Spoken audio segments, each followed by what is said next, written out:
Nice. Thanks everyone for that. I'm obviously not in Copenhagen, but I was like literally just looking at my trip and I will be in Copenhagen exactly 2 months from today. So if anyone's around Copenhagen then wants a coffee or beer, it's even better. So yeah, see you then, I guess, when it's cold. So look, we're doing this remote. It's still a little bit of a funny time, but even at the best of times, Australia is the furthest possible place away from just about everywhere.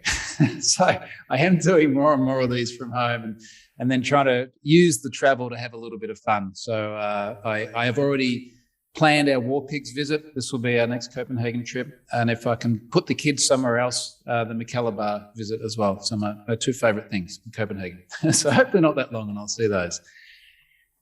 On to the business side of things.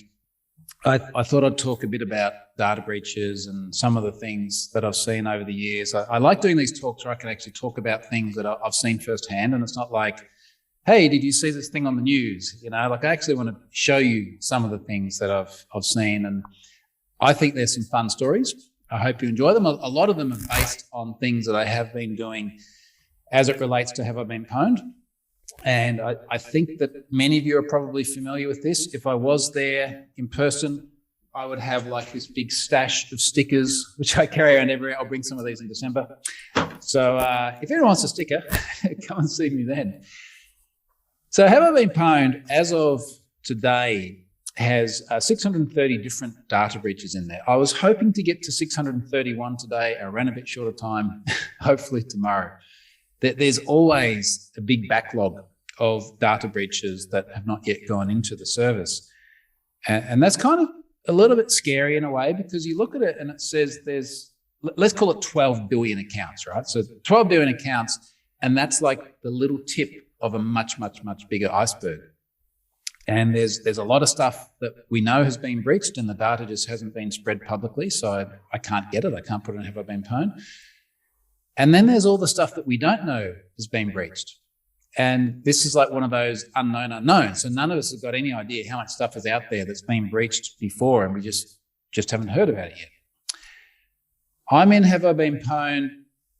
I forget whether it's 25 times or 28 times. Like I'm very, very pwned. And if you haven't checked this before, just go to haveibeenpwned.com. Put your email address in and it will tell you if I've found you in a data breach somewhere. So it's become a very big thing, which surprises me more than it surprises anybody else. Trust me, like every day I look at this and go, how did this happen? And it's kind of interesting to look at where it came from, because now it was almost 9 years ago that I launched this service. In fact, on December 4, I'll be in Copenhagen for the 9th birthday of Have I Been Pwned? So I started this, and there were about 155 million records in there at the time. It was basically like the Adobe data breach and a few other little things on top of that. And when I first started it, not everyone thought it was going to be like a legitimate thing. Some people thought, all right, this is going to be a scam. I'm just going to be harvesting your email addresses. And, that's understandable. It was a strange thing. It's got a funny name. Not everybody thought it was going to be trustworthy. But it's really fun now to look back at it 9 years on and look at not just where the service has gone, but where it has allowed me to go. And I think that the moment that I sort of really went, wow, this has become quite serious, is when I ended up here in Congress in the US, and this was 2017. And this sort of surprised me for many reasons. I got invited to go to Congress and they called up and they said, hey, it's America. We'd like you to come to Congress. And I remember saying to her, it's like, I'm Australian. Like, do you really want me to go to Washington, DC? And they said, yeah, it'll be fun. Come and do it. So this was a big thing because it's the other side of the world. It's Congress. It's very fancy. I'm going to have to get dressed up. So I literally had to buy all the clothes you see me wearing in this photo next to these other two much more serious looking people who are also testifying. So I had to buy, the shirt, the tie, the suit. I live on a beach here. You've probably seen my photos on Twitter. I don't get very dressed up. And I even had to buy the socks. I didn't even have decent socks to go and get dressed up and go to Congress. And I I ended up tweeting and I said, look, has anyone got some cool socks or something that's a little bit like less serious than everything else? And someone did actually send me a pair of socks. They sent me some socks which are now in the photo here on the I was going to say testification. I was also doing testifying in the Congress. And for those of you that can't quite read the socks from there, they look like this. This was from Sophos. And they say, for those about to code, we salute you. And I thought, oh, this will be fun. I'll wear this to Congress and, it'll be something a bit different. And I think the greatest sign of like just how weird my life got is not only did I go to Congress, the other side of the world, and testify, it all went very well. There's a YouTube video of it. And not only did I wear these socks, but you can now go online and buy a stock photo of my socks for $199. Like it's literally there on Shutterstock. Someone's selling photos on socks, which that's super, super weird. So it took me interesting places. And when I was in Congress, I did speak a lot around hackers and data breaches and things. And I always find it interesting to see the perception that people have of hackers, because people have this image in their mind. And in case you're not quite aware of what a hacker actually looks like, I went and did a Google search and I found some for you. These are, as you can see, these are all hackers. And all of this imagery will be familiar to you, right? Because every time you see a story about a data breach or a nation state or something, it doesn't matter where you're from in the world, every hacker looks like this. And there's a theme that prevails across them. And it's a combination of the hoodies, the dark seams, green. Hackers love green. I'm not entirely sure why, but it's just a thing. So time and time again, this is the representation we get both from the media and from cybersecurity companies.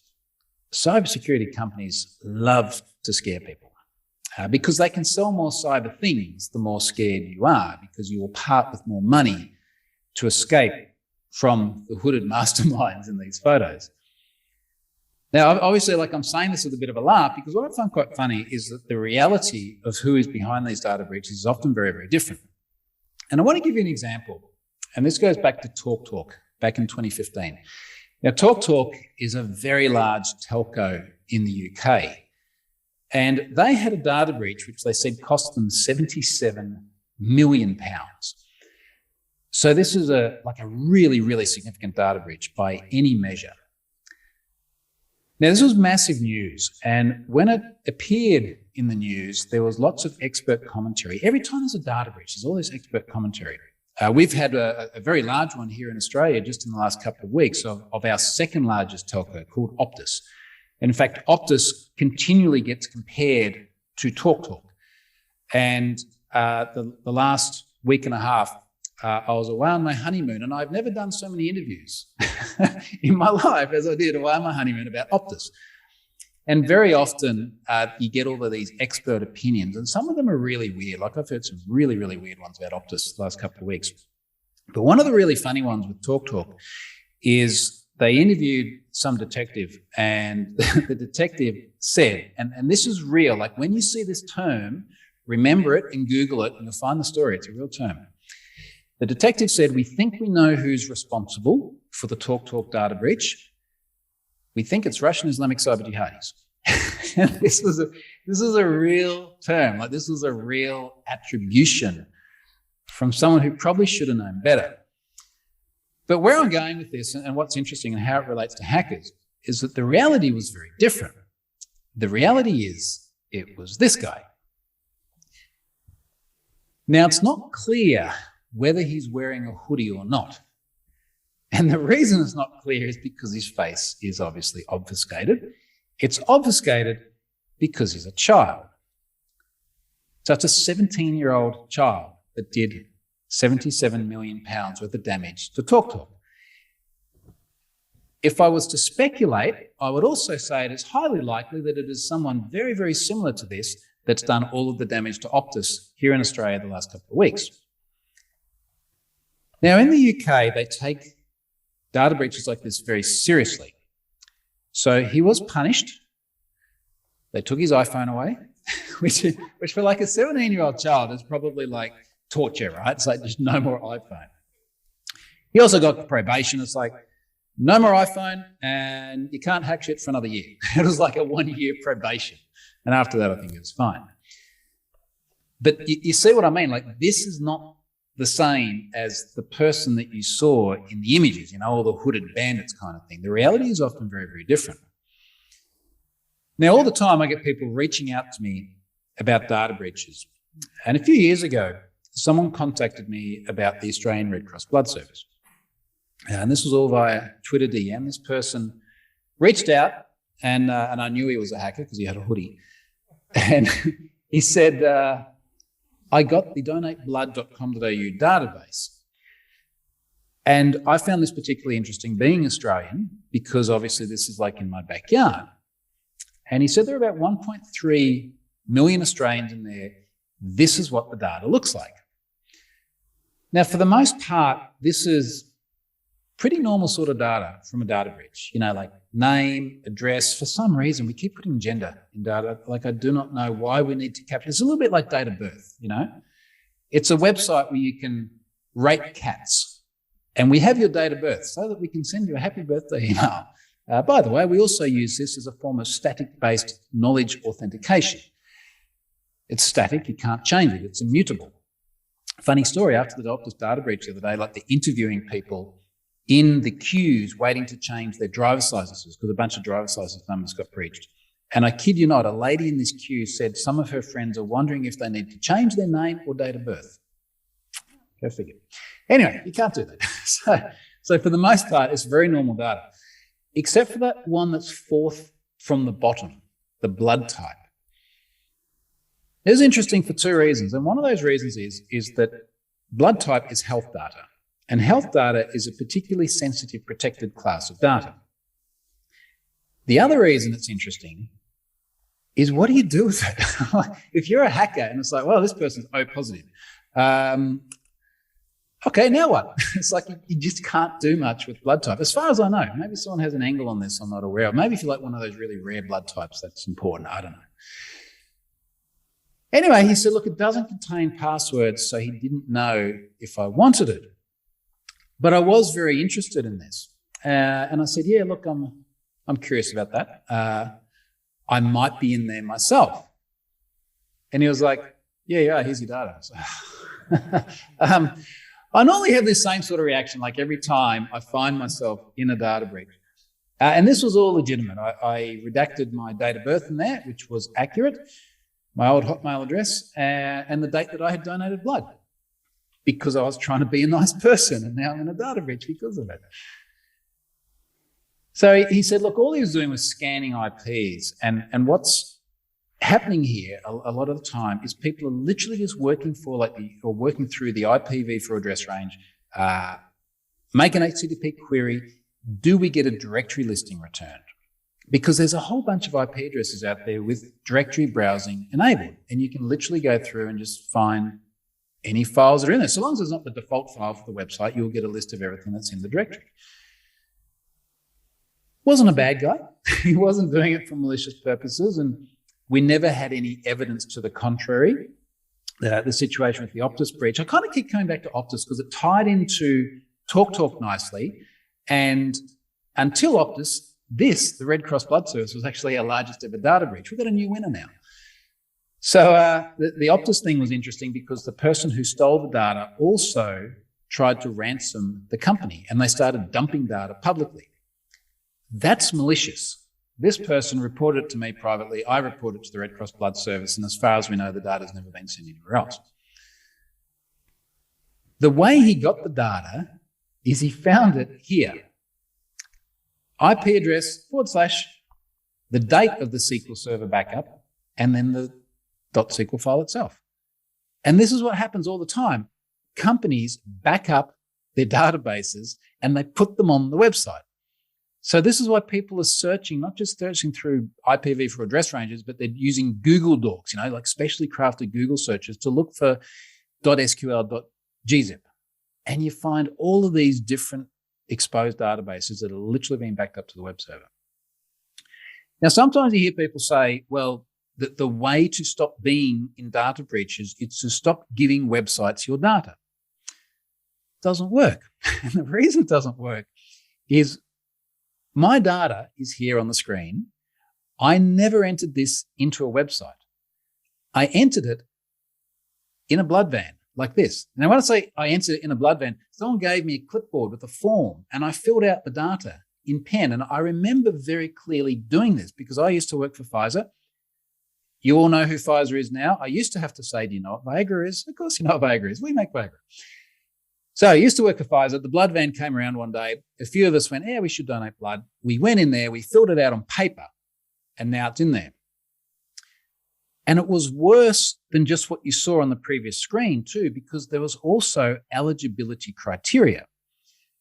So I'm not sure how it is in Denmark or other parts of the world, but at least in Australia, when you donate blood, you get asked a bunch of different questions to figure out if you're a good candidate to have something taken out of your body and put inside someone else's body.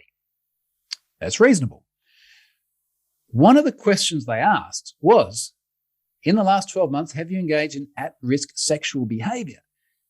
Which is a very nice, polite way of asking if you have maybe known a prostitute one day, which is very, very personal, but it is also very, very relevant to donating blood because they need to figure out if you're at higher risk of having a sexually transmitted disease.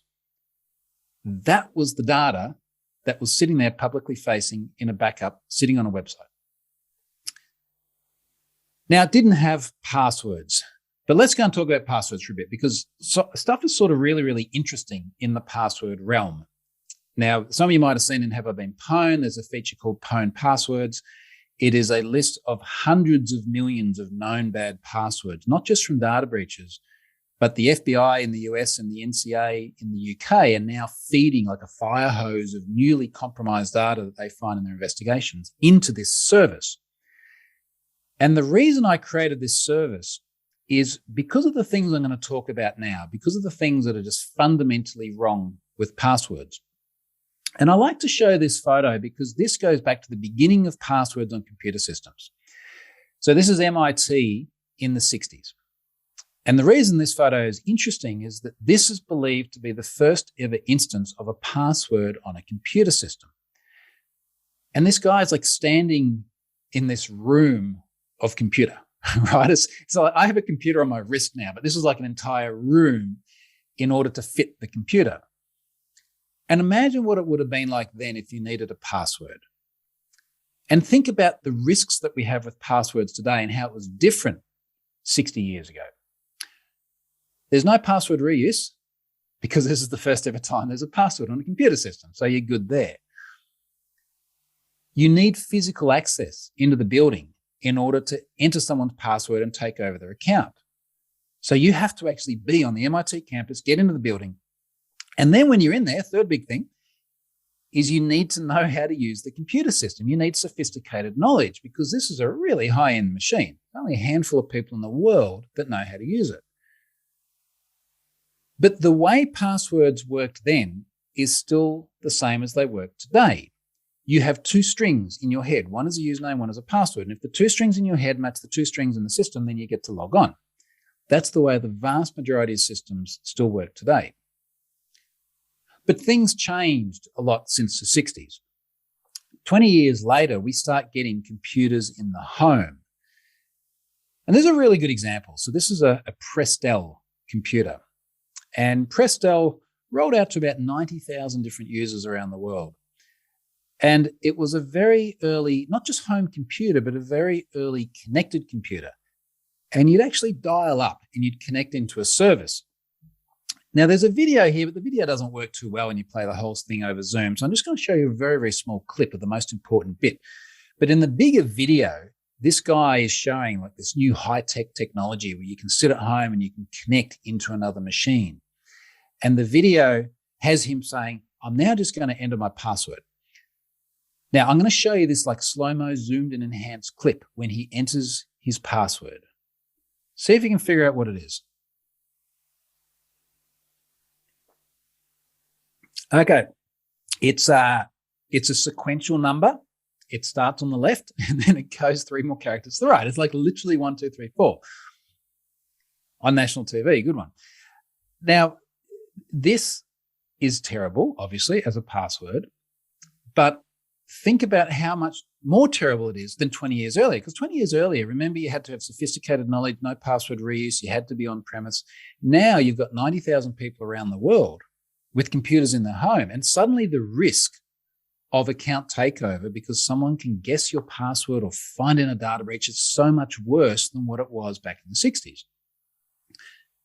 But it's still only 90,000 people and a very limited amount of service.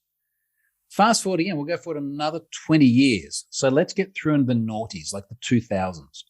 And now we've got millions of websites and billions of people using them. And we had this problem. We went, there are people creating passwords like 1, 2, 3, 4. So what we'll do to fix the problem is we will create password complexity criteria. Now, this is some original file footage of Bob. Now, Bob is trying to register for a website that requires password complexity criteria. And the website is saying, Bob, in order to create an account, you must have a password that's at least 8 characters long. You got to have an uppercase character. You got to have a lowercase character. You got to have a number. You got to have a non-alphanumeric character. And it can't be any of the last 5 passwords you've used.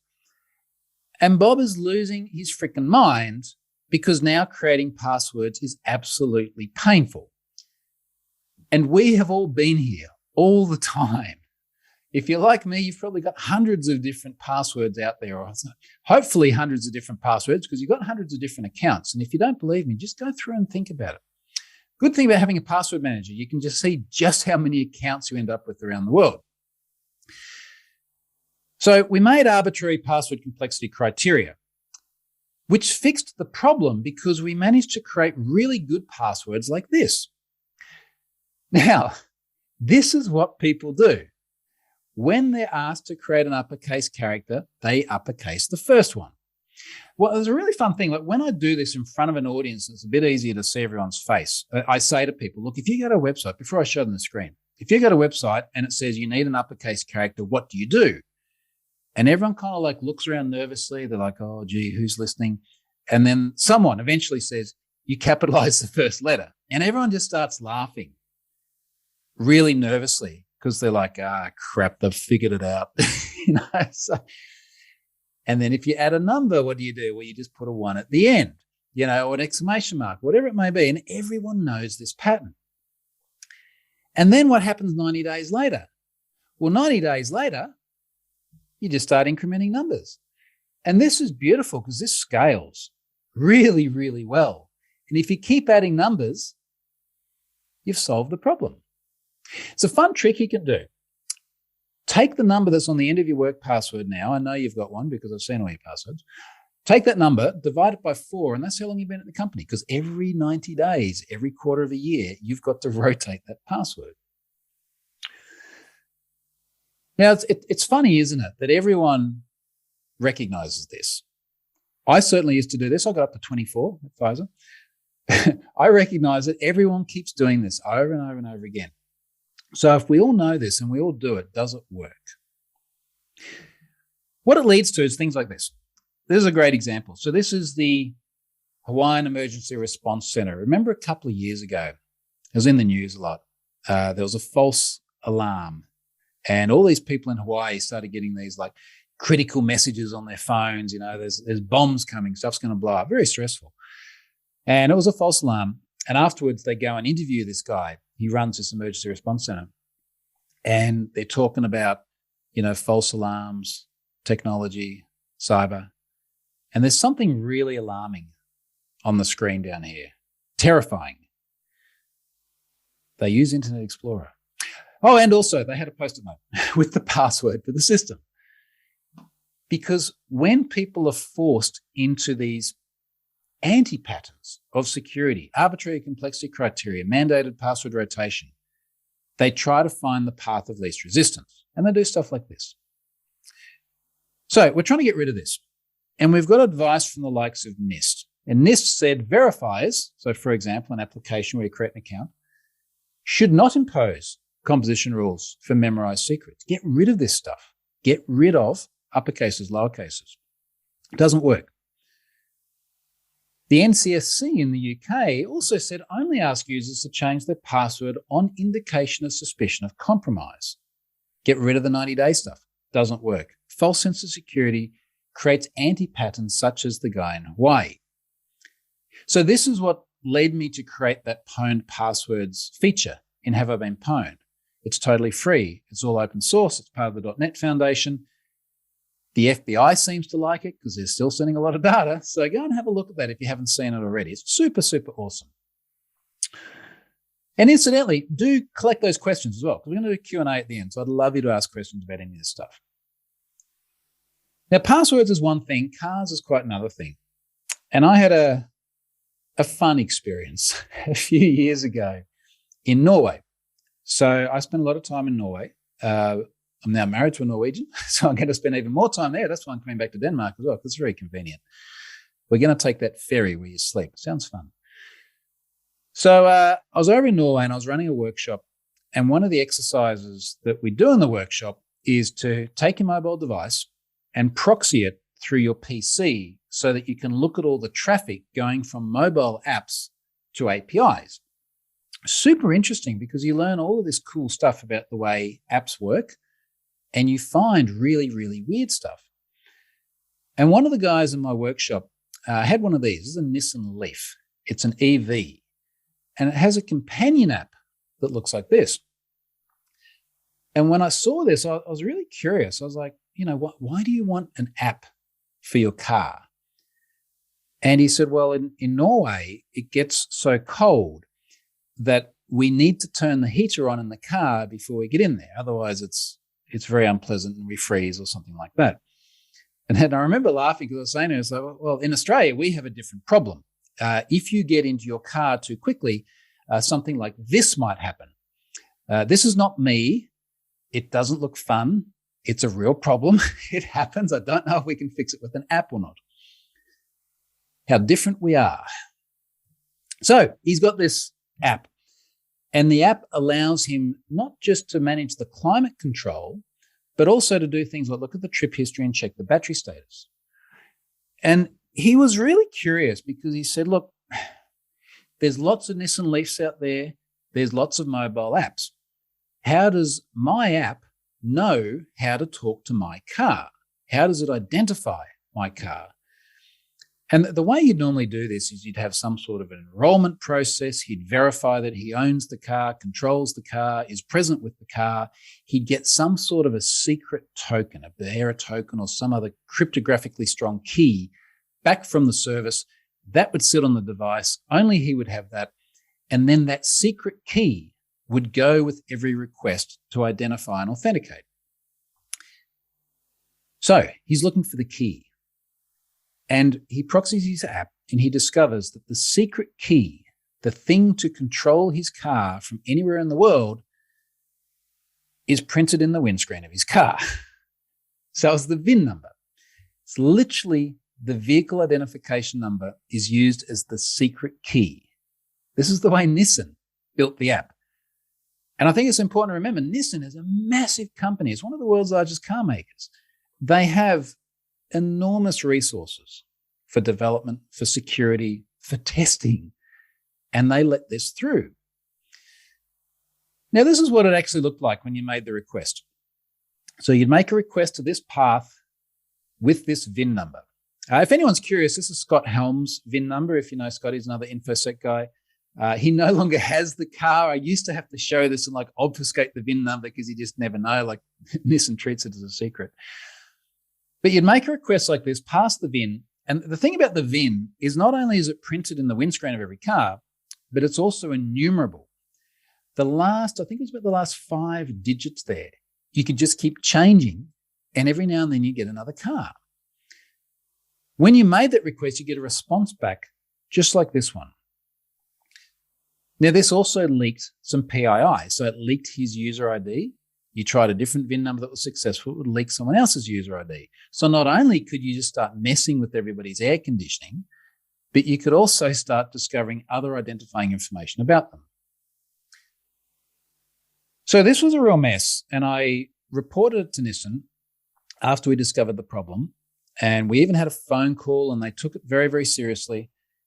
And then they stopped returning my emails. I think they got like really sick of me. And it got to the point where like a month, and it's like a month, nothing has happened. I've just told you how to control all these other people's cars. Why have you not fixed this yet? And I, to be honest, I ran out of patience.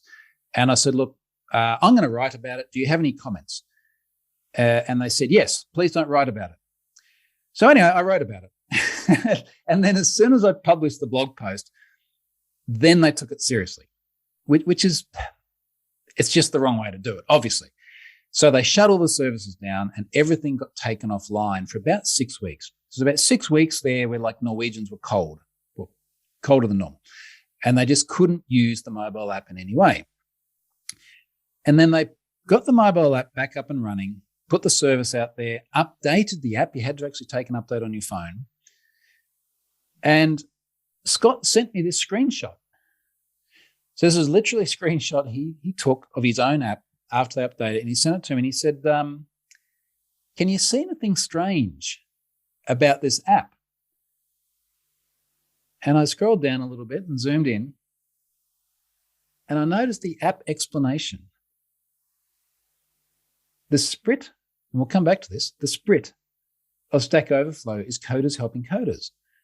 We're like, why would you put this in a consumer-facing app to control your car? I bet I know why. So a little bit of Googling later, and we end up in Stack Overflow. And we end up with a question that has an answer, that has this code.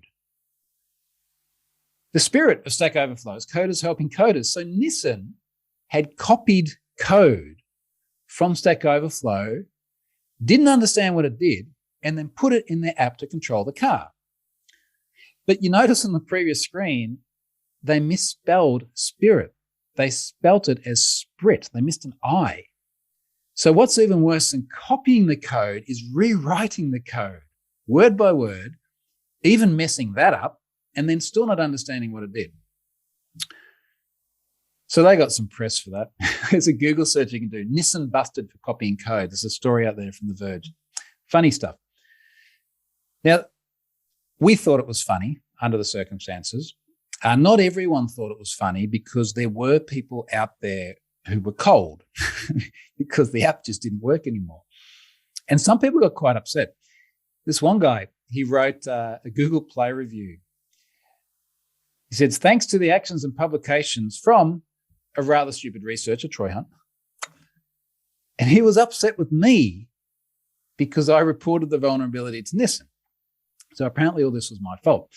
And it kind of reminded me that there are people like Melvin who are out there who need saving from themselves. And I thought it was so funny, I actually printed out and framed it and put it up on my desk. So that was Nissan. Now, obviously, putting internet in your car will certainly control via the car. This takes us into this whole realm of IoT. And I think the IoT stuff is getting super, super interesting because we are connecting everything. And one of the things we've been connecting is children's tracking watches. Now, this is a really sort of fascinating area where you have parents that are worried about their kids being kidnapped or something like that. And very often you hear these parents being referred to as helicopter parents, they say. So they've always got to be watching the kid. And they're so worried about the kid that they get these cheap watches, very poorly made, very poorly tested, and they put them on the kid, and then the kid goes out there into the wilderness, and the parent can see where they are. So a friend of mine in the UK is a guy called Ken Munro. He runs a company called Pentest Partners, and they do a lot of testing of IoT, not just like kids' watches, but like airplanes and ships and really, really full-on stuff. And they've found amazing vulnerabilities in things that you can't even imagine until you literally Google like weird shit that Pentest Partners has found. And then you find some really interesting stuff. So Ken had been testing these watches and he said, look, there's a new one on the market. It's from an Aussie company. It's called TicToc Track. We think it's going to be just as terrible as all the other ones we've tested. You're in Australia. Why don't you go and get one of these watches and we'll just see what happens? So I went to the website and I saw a padlock, and I knew that everything would be okay. Not how it works. not how catalog bitmaps work. It's even when you get the little thing at the top, and you all know this, says secure. It's not about the site, it's the transport layer. Anyway, bad iconography. TicToc Track software is custom built and securely hosted in Brisbane, Queensland. Now, Queensland is the state that I live in. Brisbane is about 1 hour that way in the car. And I love Queensland. Queensland's great. We have the Great Barrier Reef in Queensland. We've literally got the world's best beach and very, very good ones everywhere else. It is an amazing place to come and holiday or live. But I don't look at Queensland and go, well, thank God they're hosting the data. Like if they had said securely hosted in San Francisco, if they had said securely hosted in Copenhagen, I would have been happier with that than Brisbane. And it's this weird thing where somehow trying to convince mums and dads and other technically unsophisticated people that the data is in the same state, that makes it like it's just a strange thing. I like the next line. We take the security of your data seriously. And the reason I like it is that normally that's what I see in every single data breach notification. I'm sure you've seen this too, because you would have been in data breaches. And you get an email from a company and they say, we take the security of your data seriously. Unfortunately, we lost your data. You just say, oh, not again. And they don't always say lost. They're like, no, we didn't lose it. We still have it. There are more backups out there than what there were before. So I'm looking at this and I'm thinking, like, this is crazy. This is not going to be good. You would have to be crazy to have one of these watches and put it on your kid. But YOLO, I went out and I got one and I put it on my kid. So this is Elle, and this is the watch. I still have the watch. Now, you'll notice Elle she's 6 years old here. She is generally my daughter. I only test on my own children. She's wearing this watch and it looks massive on the screen. It probably looks massive on the big screen for you guys. And it is massive. Now, I realized the other day, I got one of the new Apple Watches, the Apple Watch Ultra, the really big one. And my wife, Charlotte, said to me, she's like, that's actually as big as the TicToc Track watch. Because I'd always used it as an example of like how big this watch was. And it is huge to put on a 6-year-old child. It's huge because it's not like my Apple Watch where it's got an eSIM and there's no like physical moving parts for the cellular stuff. It actually has a big tray in the back where you put the SIM card in. It is very cheaply made. It's covered in scratches because she wore it once. But anyway, we just wanted to see what it did. So we put this watch on Elle and we start proxying the traffic. Same as we did with the Nissan. So there's actually multiple parts to the equation. So there's the watch and there's a companion app. So we're proxying the traffic and having a look at how these two things talk to the APIs. And we find there's an API that looks like this. There's actually an OData query if you look at that path in the GET request. And it passes a filter with a family identifier. Now this inevitably is my family identifier. And this is a very, very important part of the request. Now Ken found this, and because Ken's a smart guy and Ken can count, he literally just changes the number. And then someone else's family comes back. And this is what it looks like. This is what it looks like when you get a family. Now, in this case, that was my email address, my name, my last name, my personal data. You change that number, you get someone else and their personal data. Insecure direct object reference, IDOR. So these happen all the time. They're the most basic flaw. And it's similar to the Nissan one as well. I mean, okay, they also printed their secret in the windscreen. But if you change the number, you got another entity. So you could make this GET request and you can get a family. But there are other interesting APIs behind it as well. So there's another API where you could get a child with a post request. Who gets a child with a post request? I mean, really? That definitely should be a GET request if you're going to get a child. Also, it took a family ID in the request. Same problem. So now you're retrieving the location of children with a post request. You could relocate a child also with a post request. Now, is that a post or should that be a put? Semantic, like it's not the biggest part of the problem. So you could do that, and you could relocate the child with a family identifier, another integer. Now, some people look at this and go, well, like, why do you need to relocate a child? Well, because the watch. So the watch has to call the API, and based on the built-in GPS, it's like, I'm over here, now I'm over here, now I'm over there. And it has to keep sending that information with the parent ID that's in the watch and the GPS lat and long. So we found this flaw and we sent Elle back to tennis camp. So school holidays here. Sent her back to tennis camp, and I opened up the companion app, and this is what it looks like. Now, this companion app shows that she is safe in Southport, where the tennis club is. But because Ken now controls the API, and all he needs to know is that family number, and he can start sending her wherever he wants, he picks her up and he dumps her in the ocean. So now Elle is like, she's swimming out there somewhere in the ocean. I'm a concerned parent. I'm a helicopter parent. I'm looking at my phone going, oh my God, she's been kidnapped and dumped in the ocean. And then I started to think about it. It's like, well, if I was a kidnapper, I'd just take the watch off because you can't miss it. It's obvious. I'd take the watch off and then I'd throw it in the ocean. And then I'm like, why am I thinking about kidnapping children? How did my job lead to this? But it's kind of interesting because we do this with any sort of application design. It's like, put your attacker hat on. What would you do? Now, their threat modeling just didn't include people who could count, I guess. So that was the problem.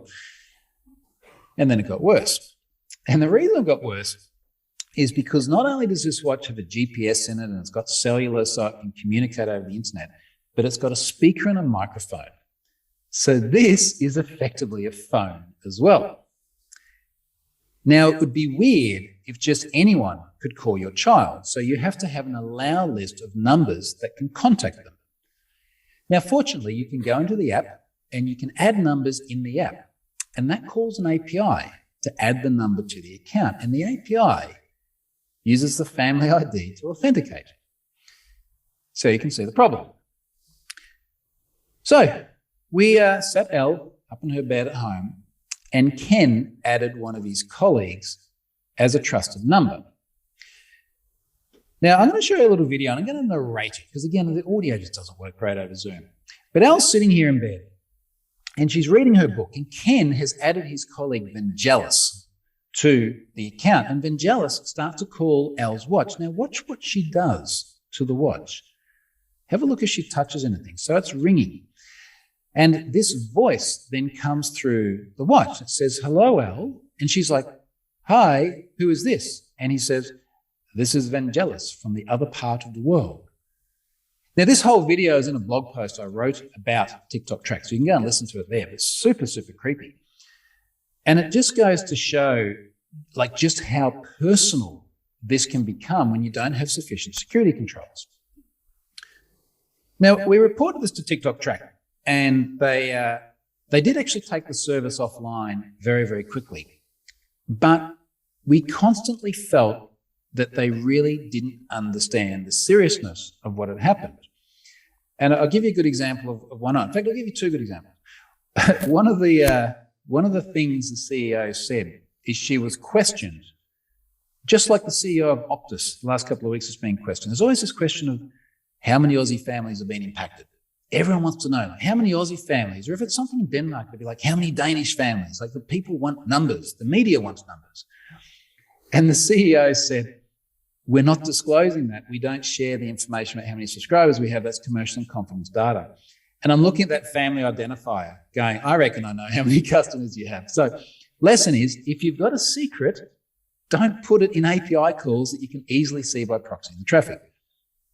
And then the other thing she said is, and in fact, we got sent this from a journalist who was talking to the CEO and trying to ascertain what had actually happened. And the journalist sent us this statement before it went live, luckily for the CEO, because the statement from the CEO was, we asked the media to take this for what it is. A couple of hackers, me and Ken, trying to make a name for themselves. And I saw this and I was like, all right, speaking to Ken, it's like, how far under the bus should we throw the CEO? Like, how many wheels of the bus do we want to run over this person for making such a stupid comment? Now, it turned out that it was a PR agency without the CEO's consent that had said this.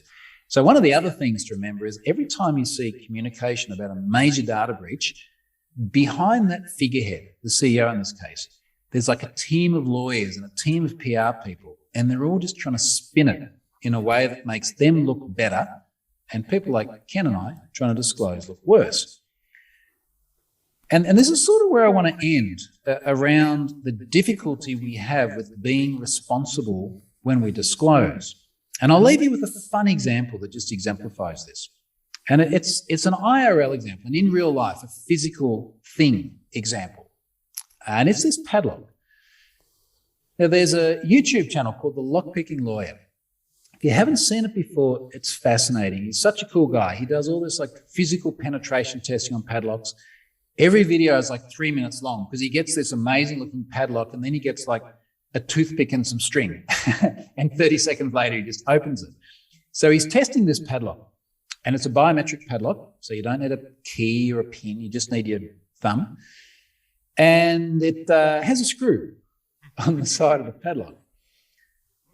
And you're all looking at this going, yeah, I know where this is going. I know what's going to happen. And you're right. Like, he undoes the screw and the padlock comes apart. And that alone is funny. But the bit that I found really, really funny is he disclosed it to the organisation that makes the padlock. He said, look, I bought your padlock. I undid the screw. Padlock came apart. And, like, all I needed was my screwdriver. And the organisation responded in a way that perfectly illustrates the same problem that we have with cybersecurity. The company said, the lock is invincible to people who do not have a screwdriver. And that is the problem that we have in the industry today.